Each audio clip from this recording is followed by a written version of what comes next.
Okay, it's a high time. फक्त 6 दिवस शिल्लक आहेत. 4 जून पासून जरांगे पाटील पुन्हा एकदा आमरण उपोषणात बसणार आहेत आणि त्यांच्या तब्येतीचा एकंदरीत विचार केला तर हे उपोषण आता त्यांच्या जीवावर बेतू शकते. जरांगे पाटलांच्या टीममधनं जर कोणी हा व्हिडिओ बघत असेल तर प्लीज पाटलांना उपोषणापासून परावृत्त करा. गड गेला तरी चालेल पण सिंह आपल्याला गमवता कामा नये. बघा, असंही मराठ्यांवर ठपका बसला की आपण राजकारण करतो ना, तर आता राजकारण करायचंच.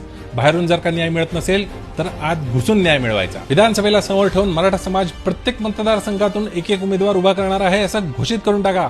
जिकडे जिकडे तुतारी आणि मशाल जे काही असेल ते तिकडे सगळ्यात आधी उमेदवार उभे करू असं जाहीर करून टाका. जेणेकरून हा जो ठपका बसला ना आपल्यावर की जरांगे पाटलांच्या पाठीशी शरद पवार तुतारीचा वास येतो, हा ठपका सगळ्यात आधी धुतला जाईल आणि मराठा समाज दुप्पट ताकदीने एकत्र येईल. उपोषण नको, महाराष्ट्राची सत्ता ताब्यात घेऊया. सगळ्या समाजांचं कल्याण करूया. देशासमोर एक आदर्श निर्माण करूया.